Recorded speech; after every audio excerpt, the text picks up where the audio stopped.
Halo, selamat bertemu lagi. Saat ini kita akan bahas materi terakhir, materi ketujuh, yaitu sistem informasi akuntansi.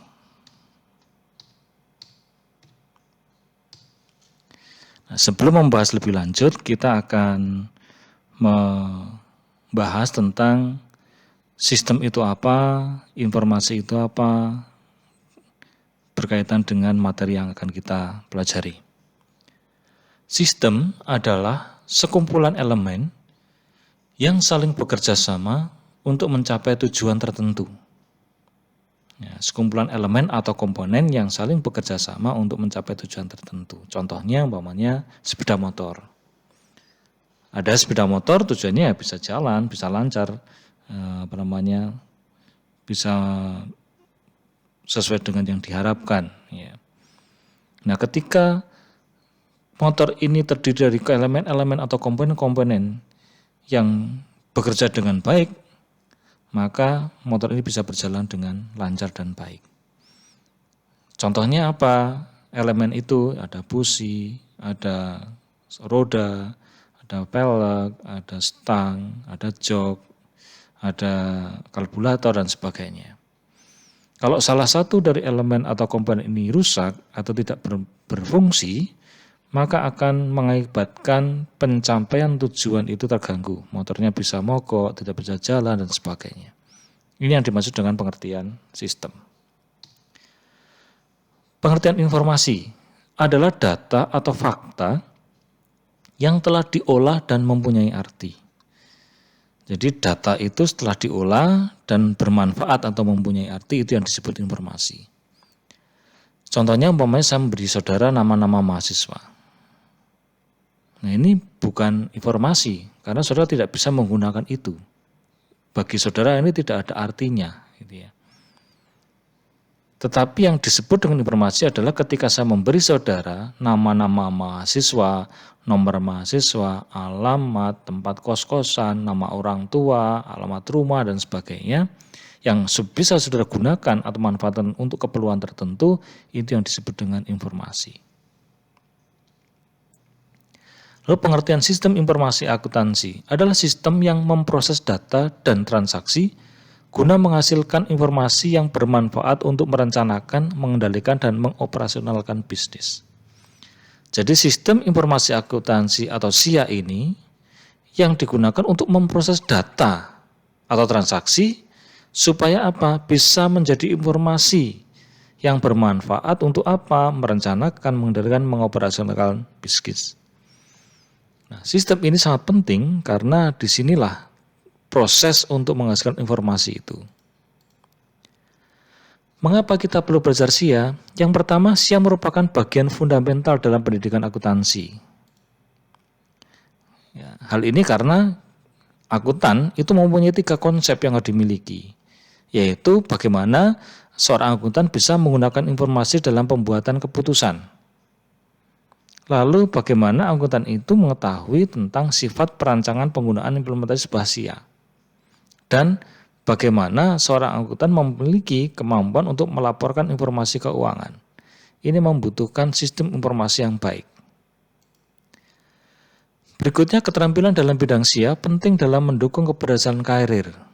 Karena banyak perusahaan yang menawarkan posisi khusus untuk para akuntan yang memiliki keahlian khusus di bidang sistem informasi manajemen yang merupakan bagian dari sistem informasi akuntansi yang mampu mengakses, menganalisis, membuat laporan keuangan, membantu merancang dan memperbaiki sistem, juga dapat berkomunikasi dengan email atau bisa juga dengan elektronik data interchange. SIA merupakan komponen kunci dalam proses pembuatan keputusan. Ini juga penting sekali, perlu dipelajari. Mempelajari SIA akan dapat memahami peran penting yang dimainkan oleh SIA dalam proses pengambilan keputusan. Karena sekali lagi sistem informasi akuntansi ini memproses data dan transaksi untuk membuat informasi yang penting, yang bermanfaat untuk pengambilan keputusan. SIA mampu memenuhi kebutuhan informasi. Ya, karena sistem informasi akuntansi ini yang memproses data dan transaksi untuk mendapatkan informasi yang baik. Nah, pada dasarnya organisasi bisnis itu amat kompleks. Banyak sekali permasalahan yang ada di dalam perusahaan itu. Hal ini mencakup perekayasaan dan pengembangan produk baru, sampai dengan mencatat bagaimana atau berbagai macam transaksi akuntansi yang ada. Nah, ini bisa dilakukan dengan sistem informasi yang baik. Nah, dalam hal ini, SIA memainkan perannya dengan menghasilkan informasi yang ditujukan kepada para pemakai. Karena untuk memenuhi kebutuhan informasi ini perlu informasi yang akurat dan baik. Berikutnya, revolusi teknologi informasi akan merembes ke segala aspek kehidupan termasuk SIA dalam sebuah organisasi. Revolusi teknologi informasi ini sangat cepat sekali. Saudara bisa bayangkan dalam beberapa tahun perkembangan komputer sangat pesat sekali. Jangankan komputer, smartphone saudara saja sudah begitu cepat perubahannya. Kayaknya baru beli kok sekarang sudah kadaluarsa karena muncul informasi atau handphone atau smartphone yang terbaru. Ancaman terhadap SIA. Sistem informasi akuntansi ini bisa terancam karena beberapa hal. Yang pertama, dengan adanya bencana alam. Sistem informasi akuntansi menggunakan teknologi informasi. Kalau ada bencana alam termasuk banjir dan sebagainya, ini juga akan jadi masalah. Ya, karena sistem yang terkelola dengan baik menggunakan teknologi itu akan tidak bermanfaat, tidak berguna ketika bencana alam itu terjadi. Bencana politik, ya banyak sekali hal-hal yang diputuskan ketika adanya pergulatan politik. Nah, ini juga akan berpengaruh terhadap sistem informasi akuntansinya.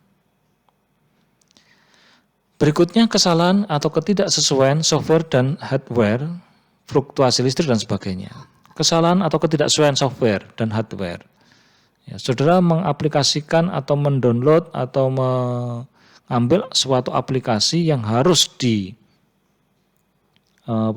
didukung dengan RAM yang tinggi. Ketika HP atau komputer saudara RAM-nya rendah hanya 1 atau 2, ini nggak akan bisa berjalan dengan baik.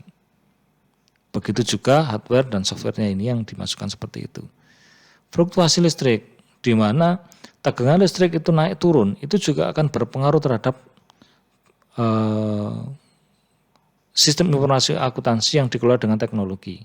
Entah komputernya nanti rusak atau apapun yang berkaitan dengan listrik akan bermasalah. Ini ketika fluktuasi listrik itu naik turunnya dengan sangat signifikan.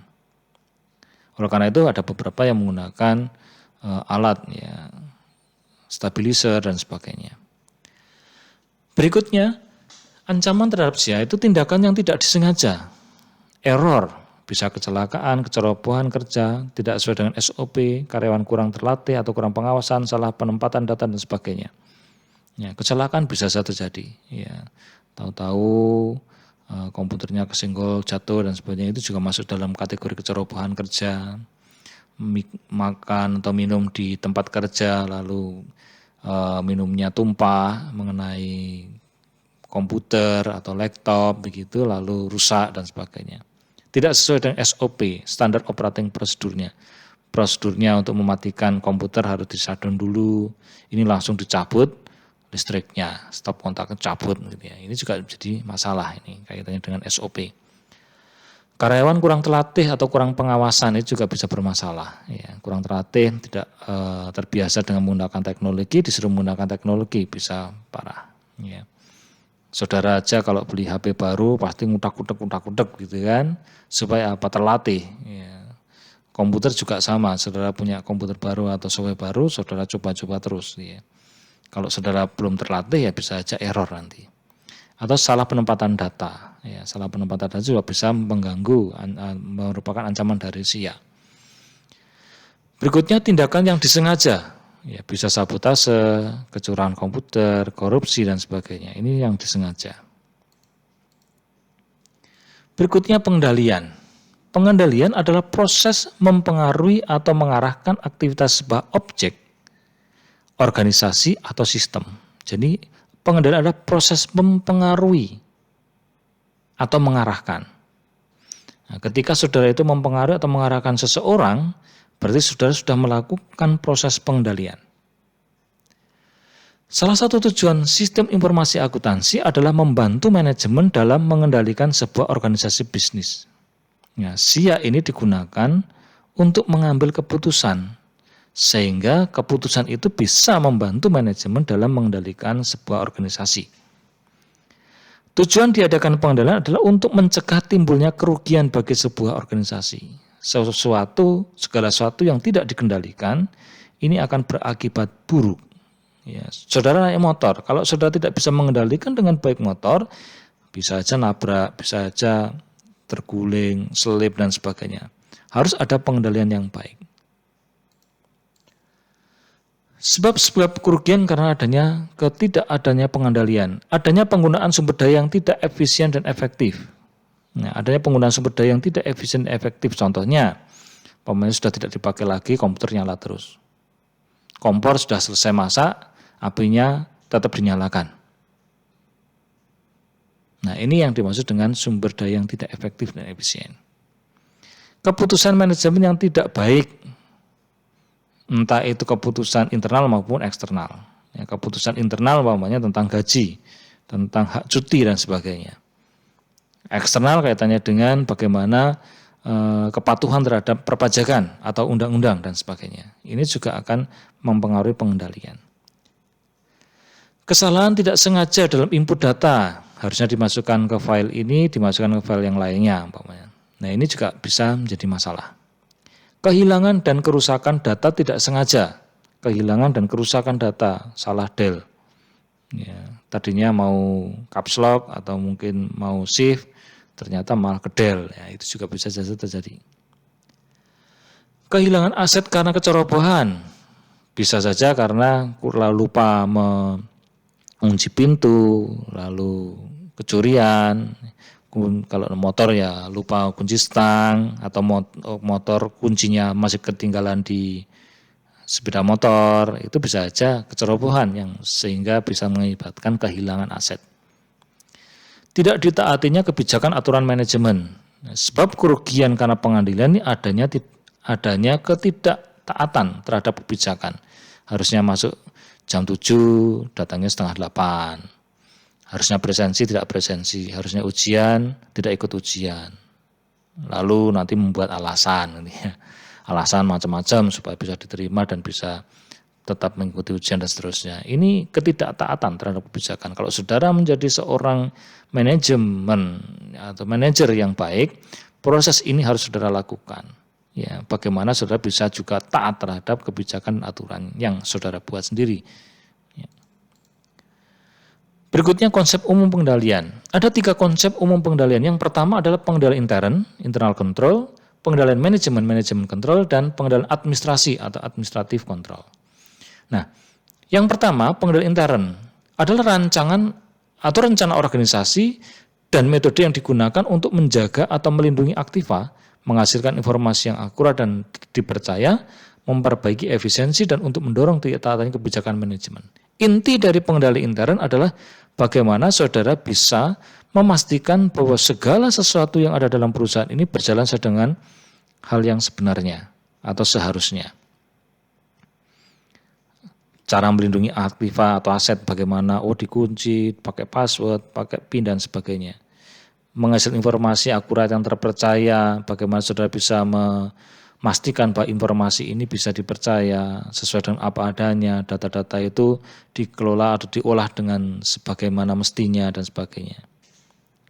Mendorong ditaatnya kebijakan manajemen dan sebagainya. Saudara memastikan adanya kepatuhan terhadap kebijakan manajemen, daftar hadir, kehadiran, standar operating procedure dilaksanakan dan sebagainya. Ini masuk dalam kategori pengendalian internal. Berikutnya pengendalian manajemen merupakan konsep yang lebih luas yang memiliki karakteristik yang pertama, bagian integral tanggung jawab manajemen. Nah, jadi pengendalian manajemen itu merupakan bagian integral yang menjadi tanggung jawab seorang manajer atau manajemen.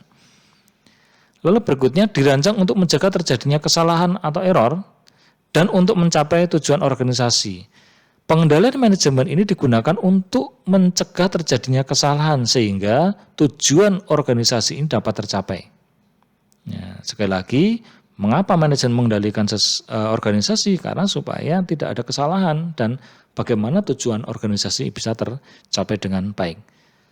Yang ketiga, berorientasi pada personal dan mencoba membantu karyawan mencapai tujuan organisasi dengan mengikuti kebijakan organisasi. Nah, pengendalian manajemen itu langsung kepada personal, orang-orang yang ada di dalam perusahaan, sehingga mereka, ya, personal ini, orang-orang karyawan, bisa pegawai, ini bisa mencapai tujuan organisasi dengan cara mengikuti kebijakan-kebijakan organisasi atau kepatuhan mereka terhadap standar operating prosedurnya. Ini pengendalian manajemen. Berikutnya pengendalian administratif. Adalah pengendalian yang menjamin efisiensi operasional dan ketaatan kebijakan manajemen. Nah, sebaliknya pengendalian akuntansi adalah pengendalian yang bertujuan membantu menjaga aktivitas dan manajemen menjamin akuransi dan daya andal catatan keuangan perusahaan. Nah, pengendalian administrasi ini berkaitan dengan efisiensi operasional dan ketaatan kepada kebijakan manajemen. Sedangkan akuntansi menjamin akuransi dan daya andal catatan keuangan perusahaan. Nah, ini administrasi dan akuntansi ini sedikit berbeda. Bagaimana kalau pengendalian administrasi ini menjamin efisiensi operasionalnya dan bagaimana semua yang ada dalam perusahaan itu taat kepada kebijakan manajemen. Sedangkan pengendalian akuntansi berkaitan dengan bagaimana menjamin akuransi dan daya andal catatan akuntansi keuangan atau keuangan perusahaan. Lalu berikutnya struktur pengendalian intern. Adalah kebijakan dan prosedur yang ditetapkan untuk memberikan jaminan layak bahwa tujuan khusus organisasi akan tercapai. Nah, secara umum, struktur pengendalian intern atau SPI itu ada 3 secara umum. Tapi nanti ada versi khusus dan sebagainya yang akan kita pelajari pada sesi berikutnya. Nah, ada 3 elemen SPI kunci. Yang pertama adalah lingkungan pengendalian, yang kedua sistem akuntansi, dan yang ketiga adalah prosedur pengendalian. Lingkungan pengendalian yaitu lingkungan pengendalian menggambarkan efek kolektif dari berbagai faktor pada penetapan, peningkatan, atau penurunan efektivitas prosedur kebijakan khusus. Faktor-faktor itu bisa berupa kaitan lingkungan ini kaitan dengan lingkungan pengendalian itu terdiri dari beberapa faktor. Yang pertama adalah komitmen terhadap integritas dan nilai etika. Lingkungan pengendalian ini akan baik kalau dalam lingkungan itu ada komitmen terhadap integritas dan nilai etika. Dalam bekerja, dalam berhubungan satu dengan lainnya. Nah, integritas dan etika ini sangat penting. Ya. Integritas itu kata kuncinya adalah tekun, jujur, dan bertanggung jawab. Lalu nilai-nilai etika kaitannya dengan budaya, kaitannya dengan proses etik yang mengatur keperilakuan. Nah, komitmen terhadap kejujuran, tanggung jawab, rajin atau dalam pelaksanaan tugas tekun, dan bagaimana nilai-nilai itu dijunjung tinggi, maka akan mempengaruhi lingkungan pengendalian perusahaan. Lingkungan perusahaan menjadi baik. Lingkungan perusahaan menjadi nyaman. Ya. Berikutnya filosofi dan gaya beroperasi manajemen. Setiap pimpinan, setiap manajemen itu mempunyai filosofi yang berbeda-beda. Nah, filosofi ini digunakan sebagai sarana untuk memotivasi atau memberikan dukungan kepada orang-orang atau yang ada di dalam perusahaan. Contoh umpamanya kalau di perusahaan sepeda motor umpamanya. Kalau Yamaha itu selalu yang terdepan. Ya, kalau Suzuki umpamanya inovasi tiada henti. Kalau Pegadaian menyelesaikan masalah tanpa masalah. Kalau Nokia connecting people dan sebagainya. Honda satu hati dan seterusnya. Ini adalah filosofi yang digunakan untuk memotivasi semua yang ada dalam perusahaan itu untuk mengikuti apa yang menjadi tujuan dari perusahaan itu sendiri. Gaya beroperasi manajemen juga berbeda-beda. Ya, ada yang moderat, ya, ada yang spekulasi, ada yang konservatif, gitu ya. Ada yang perfeksionis dan sebagainya. Ini tergantung dari bagaimana manajemen itu beroperasi. Lalu struktur organisasi, struktur organisasi itu kalau struktur itu bagus maka setiap orang yang melihat struktur organisasi sudah bisa melihat gambaran perusahaan itu, baik secara operasional maupun tanggung jawabnya. Siapa yang bertanggung jawab, siapa yang mengendalikan, fungsi koordinasinya seperti apa, komunikasinya seperti apa, akan terlihat dalam struktur organisasi ini. Dan situ yang bertanggung jawab siapa juga akan kelihatan di sini. Lalu komite audit dan dewan direktur ini juga sangat penting berkaitan dengan pengawasan dan pengendalian yang terdapat dalam suatu organisasi perusahaan, terutama perusahaan-perusahaan yang go public. Ya.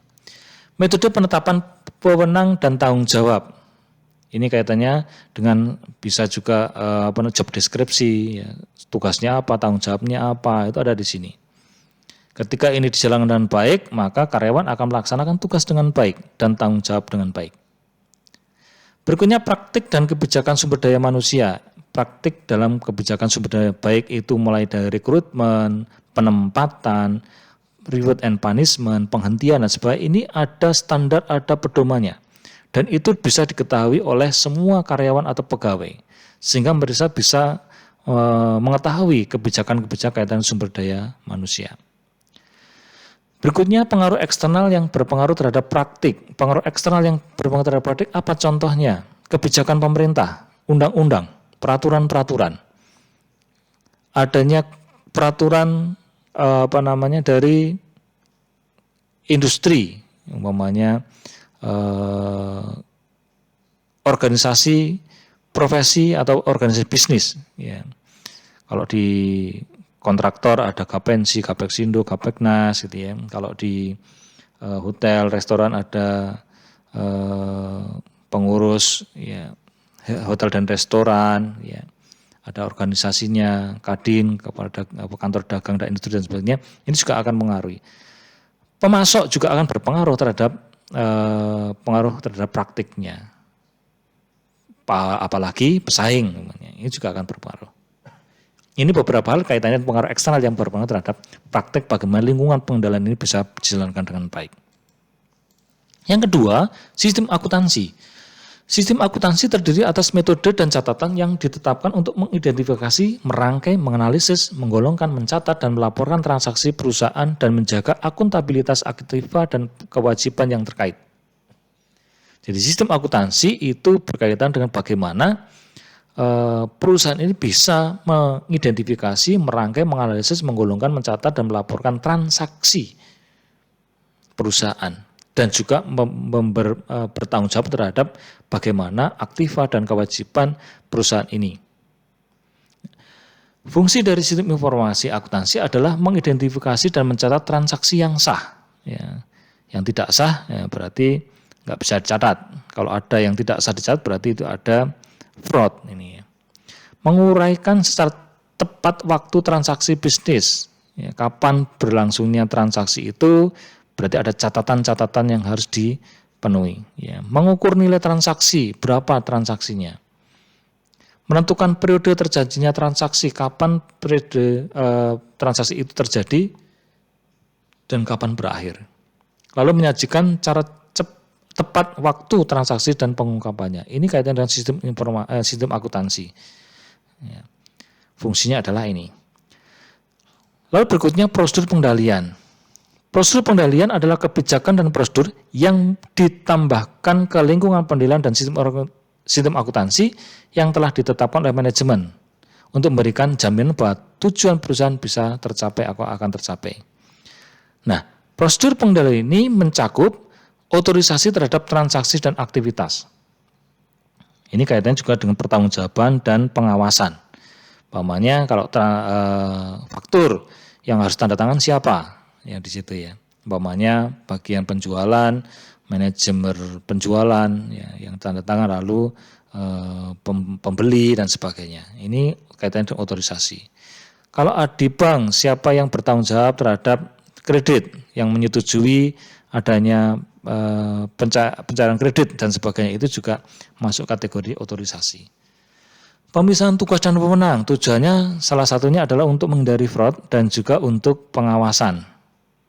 Ya, bagian akuntansi dipisah dengan bagian keuangan. Bagian pencatatan dipisah dengan bagian penerimaan uang dan penyimpan uang.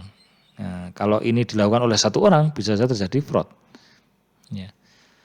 Perancangan dan penggunaan dokumen dan catatan untuk membantu menjamin pencatatan secara tepat. Ya. Semua transaksi harus didokumentasikan dan dicatat dengan baik. Ya, di sini ada nota-nota, ada kwitansi-kwitansi, lalu di sini ada catatan-catatan akuntansinya, itu harus dicatat dengan baik. Digunakan untuk menjamin bahwa transaksi itu bisa tertelusur dengan baik. Penjagaan dan memadai terhadap akses dan penggunaan aktiva dan catatan. Penjagaan yang memadai. Penjagaan yang memadai maksudnya tidak harus dijaga satpam, enggak. Tetapi bagaimana catatan dan aktiva ini dikelola dengan baik supaya aman. Ya. Kalau komputer di ruangan, ya ruangannya dikunci. Kalau ruangannya ada berangkas dan sebagainya, ya itu harus dikunci, dijaga. Ya.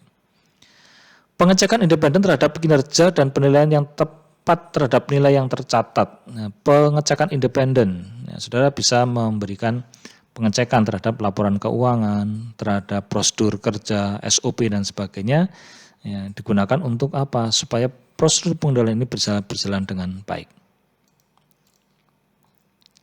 Lalu berikutnya klasifikasi pengendalian intern. Prosedur pengendalian intern atau prosedur pengendalian yang digunakan dapat diklasifikasikan sebagai berikut. Yang pertama, menurut tujuannya. Pengendalian menurut tujuannya dikelompokkan menjadi 3, yaitu pengendalian preventif, detektif, dan korektif. Yang dimaksud dengan pengendalian preventif adalah untuk mencegah masalah sebelum masalah tersebut benar-benar terjadi. Jadi supaya ketika kita memperkirakan ada suatu masalah, ya, apa yang harus kita lakukan supaya masalah itu tidak terjadi. Ya. Nah, contohnya ketika kita mau mengangkat karyawan yang kompeten dan berkualitas, memisahkan tugas yang jelas, SOP yang jelas, itu bisa menghilangkan atau bisa mengurangi terjadinya masalah-masalah di kemudian hari. Berikutnya pengendalian detektif. Pengendalian yang dimasukkan untuk menemukan masalah segera setelah masalah terjadi. Detektif. Jadi kita ada masalah, segera ditemukan masalahnya. Caranya bagaimana? Bisa ketika kita ada kekeliruan jumlah dan sebagainya, kita cek ulang. Atau kita coba kalau ada selisih dengan bank, kita lakukan rekonsiliasi bank. Nah, supaya terkendali dengan baik, kita bisa membuat neraca saldo bulanan. Ini kalau neraca saldonya akhir tahun, nah nanti kalau ada perubahan-perubahan atau selisih di tengah tahun, kita akan kesulitan ngeceknya. Tapi setiap bulan ketika ada masalah, langsung dicek, langsung dicari kesalahannya di mana dan seterusnya. Ini akan memudahkan. Ini pengendalian detektif. Kalau pengendalian korektif, untuk memecahkan masalah yang ditemukan oleh pengendalian detektif. Ada 3 hal yang perlu diperhatikan. Mengidentifikasi penyebab munculnya masalah, membetulkan berbagai kesalahan, dan memodifikasi agar kesalahan itu tidak terjadi lagi. Jadi ketika itu terjadi suatu kesalahan, cari mengapa kok itu bisa terjadi kesalahan. Oh, karena seperti ini. Ya. Karena catatan bukunya kurang, lampirannya dan sebagainya. Lalu kita betulkan. Setelah itu kita tambahkan. Berarti kalau ini masalahnya karena lampirannya kurang, berarti kita tambah lampirannya supaya tidak terjadi kesalahan lagi. Umpamanya seperti itu. Ya, bisa saja dengan membuat cadangan atau backup data supaya tidak hilang atau salah lagi, umpamanya seperti itu. Ini kaitannya dengan pengendalian korektif. Berikutnya menurut waktu pelaksanaannya. Pengendalian menurut waktu pelaksanaannya dibagi menjadi 2 kelompok, yaitu pengendalian umpan balik atau feedback control dan pengendalian dini atau feed forward control. Pengendalian umpan balik adalah pengendalian yang masuk dalam kelompok pengawasan detektif. Karena pengawasan ini mengukur sebuah proses dan penyelesaiannya apabila terjadi penyimpangan dari rencana semula. Contohnya, sistem pusat pertanggungjawaban mengukur biaya pelaksanaan proses bisnis dan membuat laporan kinerja untuk manajemen ketika biaya melebihi anggaran yang ditetapkan. Jadi, kalau umpamanya di sini ada hal-hal yang berkaitan dengan anggaran itu sudah melebihi dari yang diperkirakan atau ditetapkan, perlu membuat laporan. Harus segera diputuskan bagaimana, apakah ditambah anggarannya atau stop kegiatannya supaya anggarannya tidak tambah membengkak dan sebagainya. Ini pengendalian umpan balik. Berikutnya pengendalian diri. Adalah pengendalian yang termasuk kelompok preventif karena jenis pengawasan ini memonitor proses dan input untuk memprediksi kemungkinan masalah yang akan terjadi. Nah, contohnya sistem penganggaran digunakan untuk memonitor arus kas perusahaan sehingga perusahaan dapat segera mengatasi jika ada penyimpangan arus kas dari anggarannya. Nah, ini pengendalian dini. Berikutnya, menurut objek yang dikendalikan. Nah, menurut objek yang dikendalikan dibagi menjadi dua kelompok, yaitu pengawasan umum dan pengawasan aplikasi. Pengawasan umum adalah pengawasan dirancang untuk menjamin bahwa lingkungan pengawasan organisasi mantap dan dikelola dengan baik untuk meningkatkan efektivitas pengawasan aplikasi. Ini yang umum. Sedangkan aplikasi adalah pengawasan yang digunakan untuk mencegah, mendeteksi, dan membetulkan kesalahan transaksi saat terjadi transaksi itu diproses. Ya, ini pengawasan aplikasi. Berikutnya menurut tempat implementasi dan siklus pengolahan data. Pengendalian menurut tempat implementasi dan siklus pengolahan data dibagi menjadi tiga kelompok, yaitu pengawasan input, proses, dan output. Yang dimaksud dengan pengawasan input adalah pengawasan dirancang untuk menjamin bahwa hanya data yang sah saja, yang akurat saja, dan yang diotorisasi saja yang dimasukkan ke dalam proses. Nah, di sini komputer dapat diprogram untuk menolak input gaji seseorang yang tidak terdapat di dalam daftar karyawan yang telah diotorisasi dan sebagainya. Nah, ini menggunakan DFD, data flow diagram, ya, yang dirancang ya, supaya kalau ada sesuatu yang tidak sesuai dengan data itu, dia akan menolak. Ya. Berikutnya pengawasan proses. Pengawasan ini dirancang untuk menjamin bahwa semua transaksi diproses secara akurat dan lengkap, dan semua file dan record diupdate secara tepat. Pengawasan prosesnya. Jadi dirancang untuk menjamin semua transaksi diproses secara akurat dan lengkap.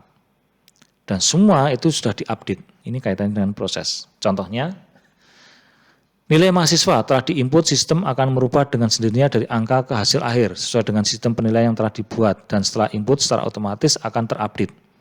Ya, ketika saya menginput nilainya 80, oh berarti saudara dapat nilai A-. Kalau 85 berarti A. Kalau 60 berarti C, umpamanya seperti itu. Nah, ini kaitannya dengan pengawasan proses.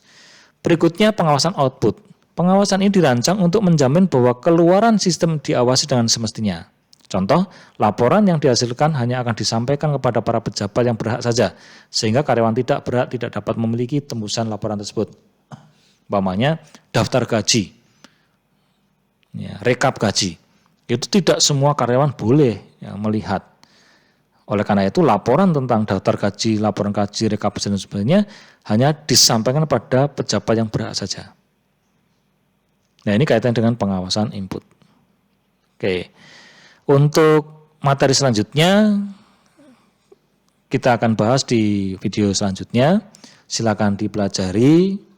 Semoga ini bisa mencerahkan saudara berkaitan dengan pengetahuan tentang sistem informasi akuntansi. Ada beberapa hal lagi yang selanjutnya akan dibahas di video selanjutnya.